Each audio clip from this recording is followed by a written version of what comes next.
Occasion ఏదైనా location ఎక్కడైనా తెలుగువారి వేడుక అంటే ఆలివ్ మిఠాయి ఉండాల్సిందే. మిఠాయి అంటే ఆలివ్. ఈ రోజు నాతో పాటు బహుముఖ ప్రజ్ఞాశాలి, ఆల్ రౌండర్, ఇండస్ట్రీకి పరిచయం అవసరం లేని పేరు, వెరీ కైండ్ హార్టెడ్, 365 డేస్ కూడా ఆ శివుని ధ్యానంలో ఉంటూ ఉంటారనమాట. తనికిళ్ళ భరణి గారు. ఎంత మోసగాడి వయ్యా శివ, నువ్వెంత వేషగాడి వయ్యా శివ. తనికిళ్ళ భరణి గారు అంటే బాగా హ్యాపీ ఉంటుందా, లేదా చంటి అంటే హ్యాపీ ఉంటుందా? బాగా క్లోజ్ సర్క్యూట్ కుటుంబ సభ్యులకే తెలుసు. చాలా లక్కీ హ్యాండ్ అని విన్నాను. అంటే శివ నుంచి అది ట్రెండింగ్ స్టార్ట్ అయింది యాక్చువల్లీ.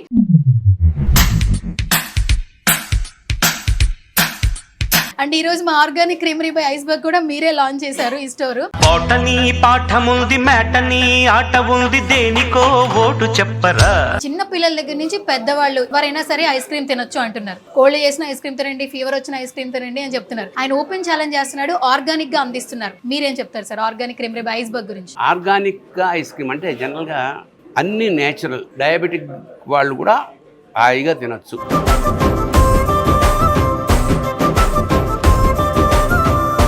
మీరు ఐస్ క్రీమ్ తినరు, కానీ కొద్దిగా టేస్ట్ చేసి ఆ ఫ్లేవర్ ఏంటో ఫస్ట్ మీరు కనిపెట్టాలి. మీకు వంట గురించి అవగాహన ఉందని తెలిసింది. లేదు, I may fail, but nuts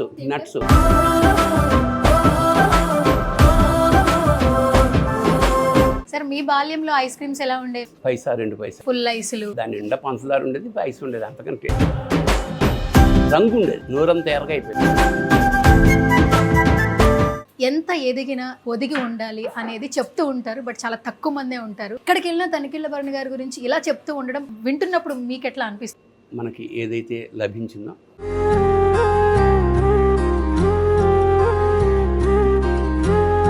ఏమైనా డివైన్గా ఏమైనా చెప్పాలంటే ఈ జనరేషన్ ఉన్న వాళ్ళకి ఏమైనా స్పిరిచువల్గా ఏమైనా చెప్పాలి? సంకటకాలే వెంకటరమణ అని ఒక సామెత ఉంది. అంటే కష్టం వచ్చినప్పుడే కాకుండా దేవుడి కాళ్ళు ముందు నుంచే పట్టుకుంటే కష్టం రాదు.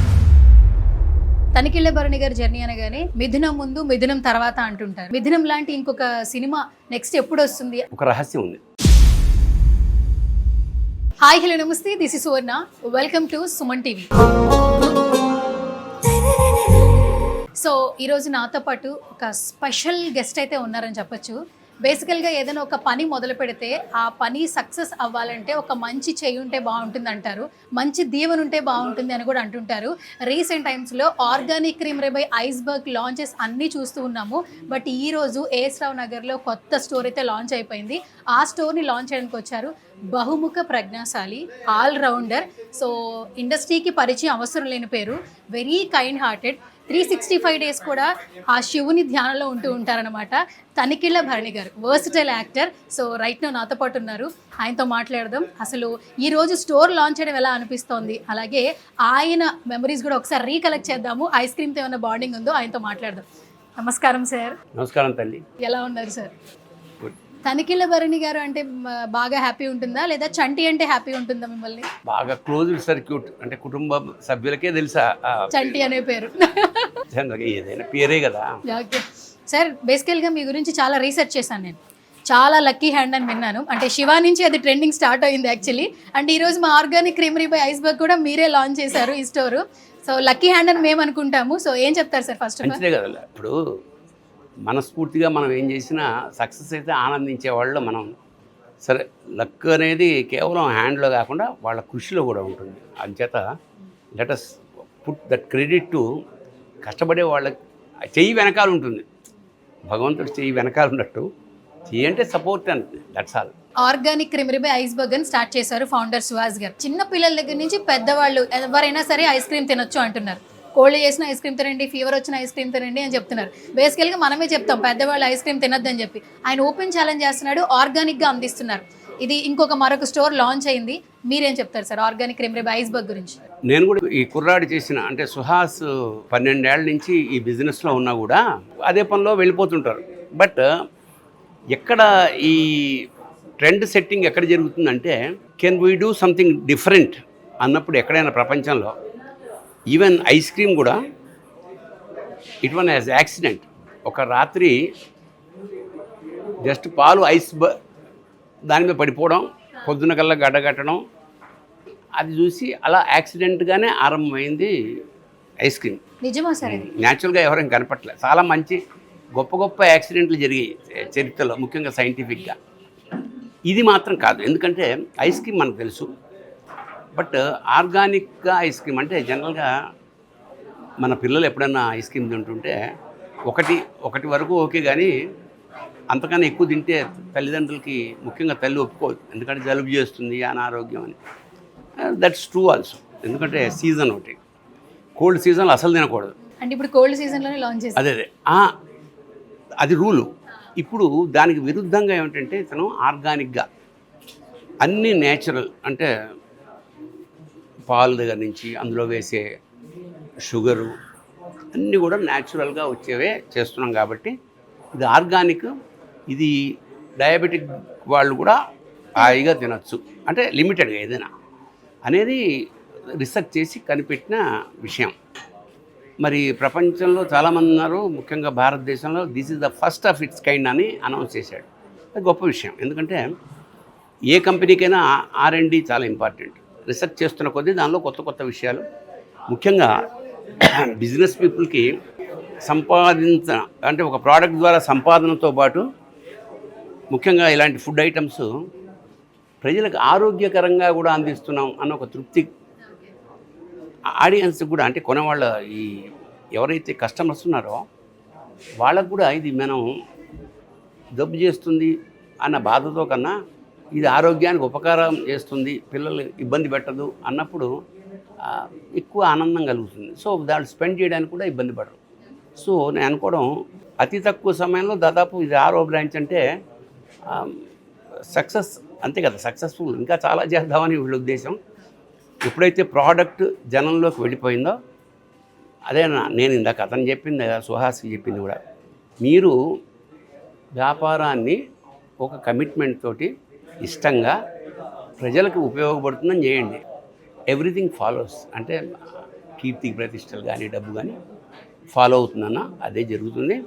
ఇంకోటి ఏంటంటే నేను పర్టికులర్గా నేను ఎక్కువ ఐస్ క్రీమ్ తిన్నాను, కానీ ఇప్పుడు టేస్ట్ చేశారు ఈరోజు?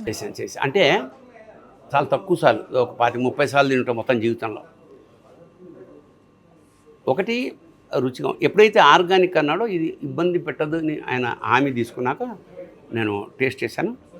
టేస్ట్ ఈస్ వండర్ఫుల్, అంటే ఇంకా తినాలని ఉన్నంత బాగుంది. అంచేత ఎప్పుడైతే ఏ వస్తువైనా ఇంకా మనం దాన్ని వాడాలి అన్నదంటే దానికి సక్సెస్ లెక్క అనమాట. అంచేత సంభవం ఇది తప్పకుండా ఒక కొత్త రూట్లో వెళ్ళింది కాబట్టి ఖచ్చితంగా విజయం సాధిస్తుంది. సార్ మీ ఇన్స్టాగ్రామ్ పేజ్ చూస్తే ఏదైనా లాంచింగ్ ఈవెంట్ ఉందనుకోండి, ఒక సాంగ్, లేదంటే ఒక బుక్, మంచి బుక్కో, లేదంటే ఒక తెలుగు భాష మీద ఏదైనా ఒక సమాజానికి ఏదైనా చెప్పాలనుకున్నా, అంటే అవి చాలా నైతిక విలువలతో కూడినటువంటి వీడియోస్ చూస్తుంటాం.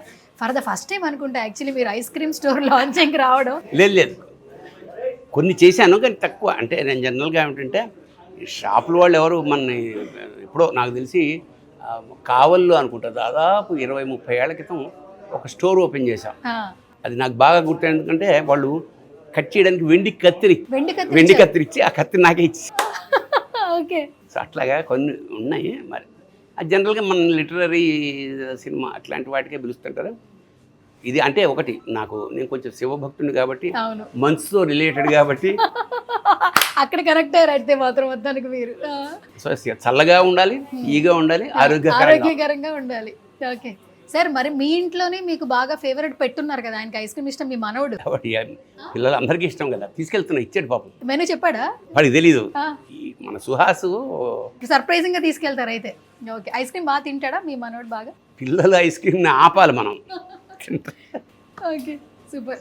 అయితే సార్, ఇండస్ట్రీ జర్నీ అనేది ఒక మాటలో చెప్పేది కాదు బేసికల్గా. అండ్ వ్యక్తిపరంగా తనికెళ్ళ భరణి గారు ఏంటి అని ఎవరు అడిగినా చాలా హంబుల్నెస్ ఉన్న పర్సన్, ఎక్కడా గర్వం ఉండదు, కలిసిపోతూ ఉంటారు, సరదాగా ఉంటారు. ఎవరైనా పెద్ద షూటింగ్ స్పాట్కి వెళ్ళి ఏదైనా ఒక మంచి క్యారెక్టర్ వస్తే కాల్ షీట్ రెడీ అయిందా, క్యారవాన్ ఉందా అని అంటారంట. కానీ మీరు నలుగురితో కూర్చుని మాట్లాడతారంట, క్యారవాన్లు ఉన్నాయి, అవి ఉన్నాయి, ఇవన్నీ అని మాట్లాడరంట. అంటే ఎంత ఎదిగినా ఒదిగి ఉండాలి అనేది చెప్తూ ఉంటారు, బట్ చాలా తక్కువ మందే ఉంటారు. ఎక్కడికి వెళ్ళినా తనికెళ్ళ భరణి గారి గురించి ఇలా చెప్తూ వినడం మాకు చాలా హ్యాపీ అనిపిస్తుంది. ఇలా వింటున్నప్పుడు మీకు ఎట్లా అనిపిస్తుంటుంది? ఎందుకంటే మనకన్నా ఇండస్ట్రీలో చాలామంది చాలా గొప్పవాళ్ళు వచ్చి వెళ్ళిపోయారు. మనం పెద్ద పొడి చేసింది ఏమీ లేదు. It's the greatest opportunity which God has given us. So ఉన్న దాంట్లో మనకి ఏదైతే లభించిందో మనం కప్పు తీసుకెళ్తే కప్పు వస్తుంది, చెంబు తీసుకెళ్తే చెంబు వస్తుంది. అలా అని చెప్పి మనం గంగాళం తీసుకెళ్ళాం, మనం మొయ్యాలి కదా. అంచేత మనకు ఏది ప్రాప్తం అది ఖచ్చితంగా వస్తుంది. ఇక్కడేమి శాశ్వతంగా ఏది ఉండవు. 200 సంవత్సరాలు ఏమి మనం యాక్ట్ చేయం. ఇచ్చిన పాత్రకి న్యాయం చేస్తూ ప్రొడ్యూసర్ క్షేమం కోరుకుంటే. సార్ ఇప్పుడు మీ ముందు నేను కొన్ని ఫ్లేవర్స్ పెట్టా, మీరు ఐస్ క్రీమ్ తినరు కానీ కొద్దిగా టేస్ట్ చేసి ఆ ఫ్లేవర్ ఏంటో ఫస్ట్ మీరు కనిపెట్టాలి. ఎందుకంటే మీకు వంట గురించి అవగాహన ఉందని తెలిసింది నాకు. మీరు వంట చేస్తారు, అన్నీ తెలుసు మీరు, అంటే బహుముఖ ప్రజ్ఞాశాలి అని అందుకే అంటుంటారు యాక్చువల్లీ. సరే, ఈ ఆటలో ఒక్కటన్నా ఒక టేస్ట్ చేయండి, ఆ ఫ్లేవర్ ఏంటో చెప్పండి. అసలు మీకేమనిపిస్తుంది? దానికైతే నాకు తెలియదు, ఐ మే ఫెయిల్. ఒక్క ఫ్లేవర్ ట్రై చేయండి, ఎనీథింగ్ ఓకే, బట్ ఏదైనా ఒక్కటి ట్రై చేసి అసలు ఎలా అనిపిస్తుంది, అది ఏ ఫ్లేవరో ట్రై చేయండి, ఐస్ క్రీమ్ తినపోయినా. ఇదేగా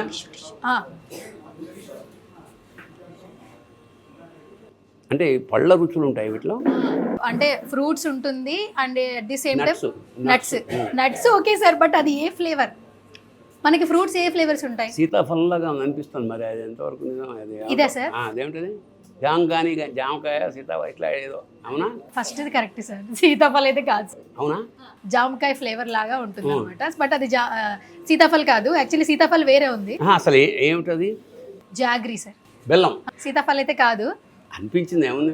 ఓకే డన్. సరే, ఈ ఫ్లేవర్ని అక్కడ పెట్టేసండి, ఇంకా మీరు ఎక్కువ ఇది ఇబ్బంది పడద్దు. సరే, ఇది తినంగానే ఫస్ట్ ఆ లోపల క్రేవింగ్స్ ఏమనిపించిందో ఆ మెమరీ ఏదైనా షేర్ చేయాలి. ఇన్ని సంవత్సరాల జర్నీలో ఇది స్వీటా, హాటా, లేదా ఒక మెమరబుల్ సర్ప్రైజింగ్ అనిపించిందా? సీతాఫలం అని నాకు అనిపించినప్పుడు, నా బాల్యం అంతా సీతాఫలం మండిలో జరిగింది. సీతాఫల్ మండి? సీతాఫలం మండి కూడా ఇక్కడ ఓకే. సీతాఫలం మండి ఎందుకు వచ్చిన పేరంటే, మా చిన్నప్పుడు అక్కడ 100ల కొద్ది బళ్ళు ఉండేవి సీతాఫలం. అంటే 5 పైసలకి ఇంతింత పళ్ళు 5 ఇచ్చేవారు అన్నమాట. ఎక్కడెక్కడి నుంచో కోసుకొచ్చి ఇక్కడ అమ్మేవారు. అందువల్ల ఆ స్టేషన్ కూడా సీతాఫలం మండి రైల్వే స్టేషన్ అని. సో ఒక్కసారి ఆ సీతాఫలం పేరు చెప్తే నా బాల్యం అంతా సీతాఫలం మండి, చుట్టుపక్కల రైల్వే స్కూలు. సార్, మీ బాల్యంలో ఐస్ క్రీమ్స్ ఎలా ఉండేవి? ఫుల్ ఐసులు, 1 పైసా 2 పైసలు, దాని నిండా పంచదార ఉండేది, ఐస్ ఉండేది, అంతకంటే రంగు ఉండేది. నోరంతా ఎర్రగా అయిపోయింది. ఐస్ క్రీమ్ తింటే నాలుకంతా ఏదో పానేసుకున్నట్టు అయిపోయింది. Ice cream is one of the part of our lives కదా. ఇప్పుడు మరీ పెరిగింది. ఇప్పుడు పూర్వకాలం శీతాకాలం తినేవారు కాదు, ఇప్పుడు అది ఒక ఫ్యాషన్. చలికాలం, వర్షంలో, అంటే ఎప్పుడైనా సరే ఫుడ్ను మెమరీ అయిందనుకో, ఇట్ విల్ లాంగ్ లాస్ట్. అంతే సార్. మీ మిస్సెస్కి ఐస్ క్రీమ్ ఇష్టమేనా? అందరికీ ఇష్టం అండి. మీరు ఎక్కువ తినరు కదా. లిమిట్ దాటకుండా ఉంటే ఏదైనా ఎత్తే కదా, ఏదైనా లిమిట్. ఇప్పుడు వీళ్ళు చెప్పేది ఏమిటంటే ఇష్టం వచ్చినట్టు తినండి, ఏం కాదు అంటారు, మరి చూడాలి. అండ్ ఫ్లేవర్స్ కూడా చాలా ఉన్నాయి సార్, చాక్లెట్, మ్యాంగో, సీతాఫల్. అంటే ఇక్కడ ఏంటంటే మెయిన్గా సార్, ఒకప్పుడు కొన్ని సీజనల్ ఫ్రూట్స్ ఉంటాయి, ఈ టైంలోనే వచ్చే ఫ్రూట్స్ ఉంటాయి. అలా కాకపోయినా ఆ ఫ్లేవర్ మీరు కావాలనుకున్నా కూడా ఆర్గానిక్ రావచ్చు.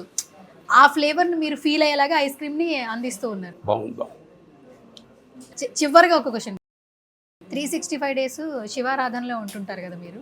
సో బేసికల్గా ఇప్పుడు ఏంటంటే అందరూ పండగలు వస్తేనో పబ్బం వస్తేనో దేవుడిని గుర్తుపెట్టుకుని వెళ్ళి దేవుడిని స్మరించుకుంటూ ఉన్నారు. అంటే ఆ రోజుల్లో బ్రతుకుతున్నాం అని చెప్పాలి. బట్ అప్పటి నుంచి ఇప్పటి వరకు కూడా మీరు శివారాధనలోనే ఉంటారు, శివుడిని స్మరించుకుంటూనే ఉంటారు. సో ఏమైనా డివైన్గా ఏమైనా చెప్పాలంటే ఈ జనరేషన్ ఉన్న వాళ్ళకి ఏమైనా స్పిరిచువల్గా ఏమైనా చెప్తారు? సంకటకాలే వెంకటరమణ అని ఒక సామెత ఉంది. అంటే కష్టం వచ్చినప్పుడే కాకుండా, కష్టం వచ్చినప్పుడు దేవుడి కాళ్ళ పట్టుకుంటాం కదా, దేవుడి కాళ్ళు ముందు నుంచే పట్టుకుంటే కష్టం రాదు. అందుకే కష్టం రాకుండా మీరు దేవుడిని స్మరిస్తూ ఉన్నారా? కష్టాలు రావాలి, కష్టాలు రాకూడదని ఎవరు అనుకోకూడదు. కష్టాలు రావాలి. మనం కోరుకోవాల్సిందల్లా కష్టాలని భరించే శక్తిని మనం కోరుకోవాలి. కష్టం రాకుండా ఉండదు, మజారం ఉండదు. కష్టం రావాలి, ఐస్ క్రీమ్ తినాలి, జలుబు రావాలి. చివరిగా నా క్వశ్చన్ సార్, ఇది ఇండస్ట్రీ క్వశ్చన్ యాక్చువల్లీ. తనిఖీళ్ళ భరణి గారి జర్నీ అనగానే మిథునం ముందు మిథునం తర్వాత అంటుంటారు. అండ్ బాలు గారితో కూడా వండర్ఫుల్ మెమరీ. సో ఆయన్ని ఫిజికల్గానే మిస్ అయ్యాము, మెంటల్గా ఎప్పుడూ మిస్ అవ్వలేదు. ఆయన పాటలు వింటూనే ఉంటాము, మనకి దగ్గరగానే ఉంటూ ఉంటారు. సో మాకు అలాంటి మిథునం లాంటి ఇంకొక సినిమా నెక్స్ట్ ఎప్పుడు వస్తుంది డైరెక్షన్లో మేము ఈగర్గా వెయిట్ చేస్తున్నాము. ఏం చెప్తారు సార్? ఒక రహస్యం ఉంది, మనకు ఒక వ్యక్తి కావాలి దీనికి. మళ్ళీ బాలుగారు లాంటి వ్యక్తి కాదు, మళ్ళా ఒక ముయిదా ఆనందరావు గారు లాంటి ప్రొడ్యూసర్ కావాలి. ఆ ప్రొడ్యూసర్ వచ్చినప్పుడు ఇంకో సినిమా వస్తుంది. Okay, thank you sir, thank you so much.